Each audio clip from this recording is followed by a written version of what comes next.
Welcome to Ashwini ಕನಸು blog. ಎಲ್ಲ ಹೇಗಿದ್ದೀರಾ? ಚೆನ್ನಾಗಿದ್ದೀರಾ ಅಂತ ಭಾವಿಸ್ತಾ ಇವತ್ತಿನ ಒಂದು ವಿಡಿಯೋ ಸ್ಟಾರ್ಟ್ ಮಾಡ್ತಾ ಇದ್ದೀನಿ ಫ್ರೆಂಡ್ಸ್. ಇವತ್ತಿನ ವಿಡಿಯೋದಲ್ಲಿ ಬಂದು ಏನಪ್ಪ ಅಂತಂದರೆ, ಈಗಿನ ಕಾಲದ ಹೆಣ್ಮಕ್ಳಿಗೆ ಗಂಡ ಬೇಡ, ಗಂಡ ಮಾಡಿಟ್ಟಿರುವಂಥದ್ದು ದುಡ್ಡು ಬೇಕಂತೆ. ಏನು ಕಾಲವಂತ ಗುರು, ನಮಗೆ ಒಂದೊಂದ್ಸರಿ ಬೇಜಾರಾಗುತ್ತೆ. ಯಾಕೆಂದರೆ ನಮ್ಮ ರಿಲೇಟಿವಲ್ಲೂ ಇದೇ ಥರ ನಡೀತಾ ಇದೆ. ಅದಕ್ಕೋಸ್ಕರ ನಾನು ಈ ವಿಡಿಯೋ ಮಾಡ್ತಾಯಿದ್ದೀನಿ. ನಾನು ಹೇಳೋದು, ನಿಮಗೆ ಗಂಡನೇ ಬೇಡ ಅಂತಂದಮೇಲೆ ಅವನ ಆಸ್ತಿ ಕಟ್ಕೊಂಡು ನಿಮ್ಗೆ ಏನಾಗಬೇಕು? ಅವನು ಹಗಲು ರಾತ್ರಿ ಕಷ್ಟಪಟ್ಬಿಟ್ಟು ನಿಮಗೆ ಕೊಡಬೇಕು ಅನ್ನೋಂಥದ್ದು ಏನು? ನೀವು ಗಂಡ ಮನೆ ಸಂಸಾರ ಅತ್ತೆ ಮಾವ ಬಂಧು ಬಳಗ ಫ್ಯಾಮಿಲಿ ಜೊತೆ ಇರಬೇಕು ಅಂತ ನೀವು ಬಂದಿದ್ದರೆ ನೀವು ಆಸ್ತಿಲಿ ಪಾಲು ಕೇಳ್ತಿದ್ದಿಲ್ಲ. ಆಸ್ತಿಲಿ ಪಾಲು ಕೇಳೋದು ಯಾವಾಗ ಗೊತ್ತಾ?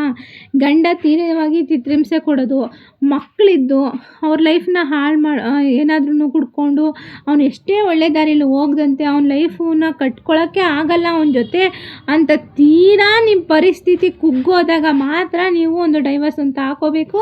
ಆವಾಗ ನಿಮಗೆ ಆಸ್ತಿಲಿ ಪಾಲು ತೊಗೋಬೇಕು. ನಿಮ್ಮ ಮಕ್ಕಳ ಭವಿಷ್ಯಕ್ಕಾಗುತ್ತೆ, ನಿಮ್ಮ ಭವಿಷ್ಯಕ್ಕಾಗುತ್ತೆ. ಮುಂದೆ ಒಂಟಿ ಜೀವನ ನಾವು ಹೇಗೆ ಮಾಡೋದು?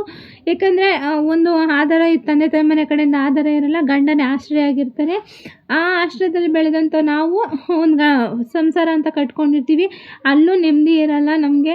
ಮತ್ತು ಕೈಗೆ 2 ಮಕ್ಕಳು ಕೊಟ್ಟು ಗಂಡ ದಾರಿ ತಪ್ಪು ನಿಂತ್ಕೋತಾ ಇದ್ದಾನೆ. ಎಷ್ಟೇ ಒಂದು ಬುದ್ಧಿವಾದ ಹೇಳಿದ್ರು ಅವನು ತಿದ್ದುತ್ತಾ ಇಲ್ಲ, ಅವ್ನು ಬದಲಾವಣೆ ಆಗೋದೇ ಇಲ್ಲ ಅಂತಂದಾಗ. ಯಾಕಂದರೆ ಅನುಮಾನ ಪಡುವಂಥದ್ದು, ಸುಮ್ಮನೆ ಹೆಣ್ಮಕ್ಳನ್ನ ಹಿಡ್ಕೊಂಡು ಹೊಡಿಯೋದು ಬಡಿಯೋದು, ಅವನ ದಾರಿ ತಪ್ಪಿ ನಡೆಯೋಂಥದ್ದು.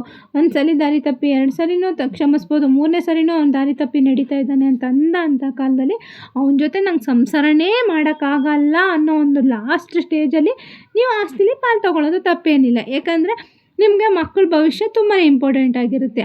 ಆದರೆ ಇಲ್ಲ, ಆ ಥರ ಅಲ್ಲ. ಮದುವೆ ಆಗೋದು 6 ತಿಂಗಳು 1 ವರ್ಷ ಅಷ್ಟರಲ್ಲೇ ಡೈವರ್ಸ್ ತೊಗೊಂಡು ಅವನ ಆಸ್ತಿಲಿ ನಮಗೂ ಅರ್ಧ ಪಾಲು. ಏನಕ್ಕೆ ಕೊಡಬೇಕು ಅವನು ಏನಕ್ಕೆ ಕೊಡಬೇಕು ಆಸ್ತಿಲಿ ಪಾಲು? ಯಾಕೆ ಈ ಹೆಣ್ಮಕ್ಳು ದುಡ್ಡಿನಿಂದ ಬಿದ್ದಿದ್ದಾರೋ ಅಂತ ಗೊತ್ತಿಲ್ಲ. ದುಡ್ಡು ತುಂಬಾ ಇಂಪಾರ್ಟೆಂಟು ನಿಜ ಜೀವನಕ್ಕೆ. ಆದರೆ ಇಲ್ಲಿ ಇವನ ಜೊತೆ ಸಂಸಾರ ಮಾಡಿ ಇವನ ಹತ್ರ ದುಡ್ಡು ಕಿತ್ಕೊಂಡು ನೀವು ಇವನ್ನ ಬಿಟ್ಟು ಡೈವರ್ಸ್ ತೊಗೊಂಡು ಮತ್ತೊಂದು ಕಡೆ ಹೋಗಿ ನಿಮ್ಮ ಜೀವನ ಕಟ್ಕೊಳ್ಳೋದು. ಇವನು ಕಷ್ಟಪಟ್ಬಿಟ್ಟು ನಿಮಗೆ ಕೊಡಬೇಕು ಅನ್ನೋಂಥ ಅವಶ್ಯಕತೆ ಏನಿದೆ?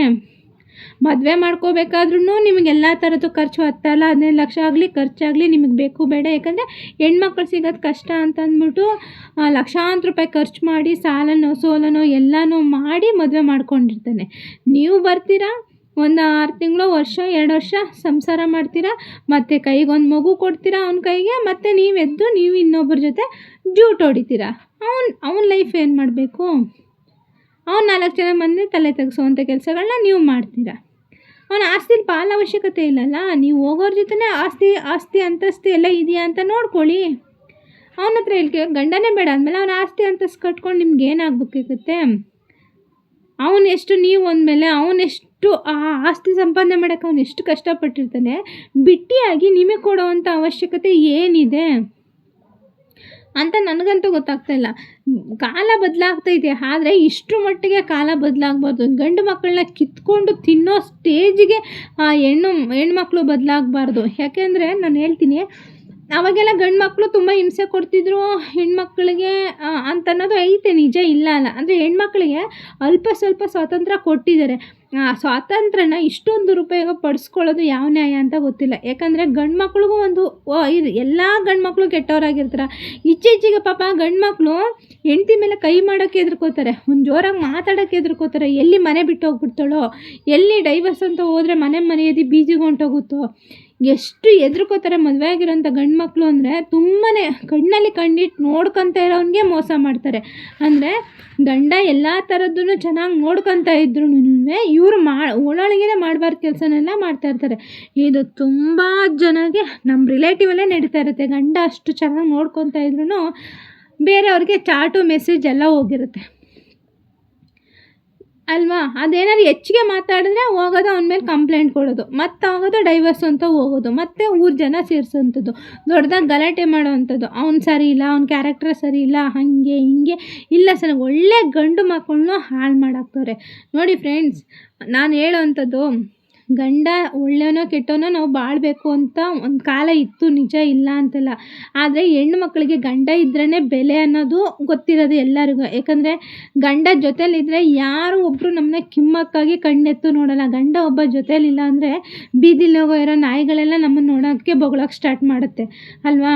ಗಂಡನೇ ನಮಗೆ ಮೇನ್ ಇಂಪಾರ್ಟೆಂಟ್ ಆಗಿರುತ್ತೆ. ಹಂಗೆ ಅಂದ್ಕೊಂಡು ಗಂಡ ಮಾಡಿದ್ನೆಲ್ಲ ಸರಿ ಅಂತ ಹೋಗೋಕ್ಕೂ ಆಗಲ್ಲ. ಹಾಗೆ ಮಾಡದೇ ಇರೋವಂಥ ಗಂಡು ಮಕ್ಳಿಗೂ ಅವ್ರನ್ನ ತಪ್ಪಿಸ್ತಾ ಸ್ಥಾನದಲ್ಲಿ ನಿಲ್ಲಿಸ್ಬಿಟ್ಟು ಅವ್ರಿಗೆ ಇಲ್ಲ ಸಲ್ಲದನ್ನೆಲ್ಲ ಆಪಾದನೆ ಹೊರಿಸಿ ಅವ್ರ ಹತ್ರ ಇರುವಂಥದ್ದನ್ನ ಕಿತ್ಕೊಂಡು ತಿನ್ನುವಂಥ ದಬ್ಬಾಳಿಕೆನೂ ಹೆಣ್ಮಕ್ಳು ಮಾಡಬಾರ್ದು. ಈಗ ಹೆಂಗಾಗೈತೆ ಅಂದರೆ ಅವಾಗೆಲ್ಲ ಗಂಡು ಮಕ್ಕಳು ಹೆಣ್ಮಕ್ಳ ಮೇಲೆ ದಬ್ಬಾಳಿಕೆ ಮಾಡ್ತಾಯಿದ್ರು. ಆದರೆ ಈಗೇನಾಗಿದೆ ಅಂದರೆ ಹೆಣ್ಮಕ್ಳು ಗಂಡು ಮಕ್ಳ ಮೇಲೆ ದಬ್ಬಾಳಿಕೆ ಮಾಡೋ ಅಂಥದ್ದಾಗಿದೆ. ಏನಾದ್ರು ಹೆಚ್ಚಿಗೆ ಮಾತಾಡಿದ್ರೆ ಮಕ್ಕಳು ಬಿಟ್ಬಿಟ್ಟು ಹೊಂಟೋಗ್ಬಿಡ್ತಾಳೆ, ಮರ್ಯಾದೆ ಮಾನ ಮರ್ಯಾದೆ ಅಂತ ಅಂದ್ಕೊಂಡು ಗಂಡು ಮಕ್ಕಳು ಎದ್ರಿ ಬದುಕುವಂಥ ಪರಿಸ್ಥಿತಿನ ಈಗಿನ ಹೆಣ್ಮಕ್ಳು ಇದು ಮಾಡ್ತಾಯಿದ್ದಾರೆ.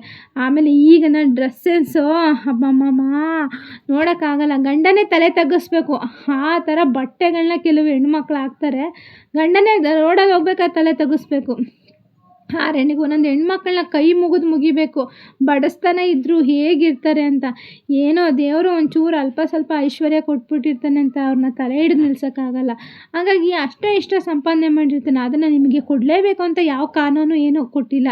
ಕಾನೂನು ಒಂದೊಂದು ಸಲ ಹೆಣ್ಮಕ್ಳ ಪರವಾಗೂ ಇರುತ್ತೆ, ಗಂಡು ಮಕ್ಳ ಪರವಾಗೂ ಇರುತ್ತೆ. ಆದರೆ ಅತಿ ಹೆಚ್ಚಾಗಿ ಕಾನೂನು ಹೆಣ್ಮಕ್ಳ ಪರವಾಗಿ ಇದೆ ಅಂದ್ಕೊಂಡು ಗಂಡು ಮಕ್ಳ ಬಗ್ಗೆ ದಬ್ಬಾಳಿಕೆ ಮಾಡುವಂಥದ್ದಿಲ್ಲ. ಯಾಕಂದರೆ ಕೆಟ್ಟವರು ಇರ್ತಾರೆ, ಒಳ್ಳೆಯವರು ಇರ್ತಾರೆ. ಒಳ್ಳೆ ಗಂಡು ಮಕ್ಕಳನ್ನು ರೋಡಿಗೆ ತಂದುಬಿಟ್ಟು ಮರ್ಯಾದೆನ ಕಳಿಬೇಡಿ.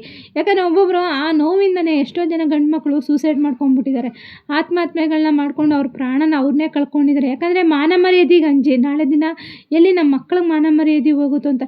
ಇತ್ತೀಚೆಗೆ ಸೋಷಿಯಲ್ ಮೀಡಿಯಾಗಳು ನೋಡ್ತಾ ಇದ್ರಲ್ಲ, ಅಕ್ಕ ತಮ್ಮನ ಮದುವೆ ಆಗೋದು, ತಮ್ಮನ ಒಂದು ಫ್ರೆಂಡ್ ಜೊತೆ ಹೋಗೋದು, ಮಗನ್ನೇ ಮದುವೆ ಆಗೋಂಥದ್ದು, ತಂಗಿನೇ ಮದುವೆ ಅಕ್ಕನ್ನೇ ಮದುವೆ ಆಗೋದು, ತಂಗಿನೇ ಮದುವೆ ಆಗೋದು, ಮಗಳನ್ನೇ ಮದುವೆ ಆಗೋದು. ನಮ್ಮ ಸಮಾಜ ಎಲ್ಲೋಗ್ತಾ ಇದೆಯೋ ಅಂತ ಗೊತ್ತಿಲ್ಲ.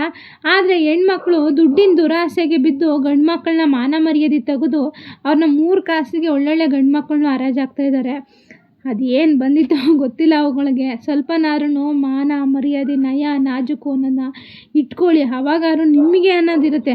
ಕೆಲವು ಹೆಣ್ಮಕ್ಳು ದುಡ್ಡಿಗೋಸ್ಕರನೇ ನಿಂತ್ಬಿಟ್ಟಿದ್ದಾರೆ. ದುಡ್ಡಿಗೋಸ್ಕರ ಯಾರ ಜೀವನನಾರು ಹಾಳು ಮಾಡ್ಬೋದು, ಹೇಗಾರು ನಾವು ಜೀವನ ಕಟ್ಬೋದು, ಹೆಂಗೆ ಬೇಕಾದ್ರೂ ಬದುಕ್ಬೋದು ಅಂದ್ಕೊಂಡು ಅವ್ರಿಗೆ ಗಂಡನ ಅವಶ್ಯಕತೆ ಇರೋದಿಲ್ಲ. ಅವ್ರಿಗೆ ದುಡ್ಡಿನ ಅವಶ್ಯಕತೆ ಜಾಸ್ತಿ ಇದೆ. ಇತ್ತೀಚಿನ ಹೆಣ್ಮಕ್ಳಿಗಂತೂ ದುಡ್ಡೇ ಇಂಪಾರ್ಟೆಂಟ್. ಅವ್ರಿಗೆ ಸೋಕೆ ಮಾಡಬೇಕು, ಒಟ್ಟಲ್ಲಿ ಪಕ್ಕದ ಮನೆಯವ್ಳು ಏನೋ ಸೋಕೆ ಮಾಡ್ತಾಳೆ ನಾನು ಮಾಡಬೇಕು ಅನ್ನೋ ಲೆಕ್ಕಾಚಾರಕ್ಕೆ ಹೋಗಿ ಅವ್ರ ಲೈಫ್ಗಳನ್ನ ಹಾಳು ಮಾಡ್ಕೋತಾ ಇದ್ದಾರೆ.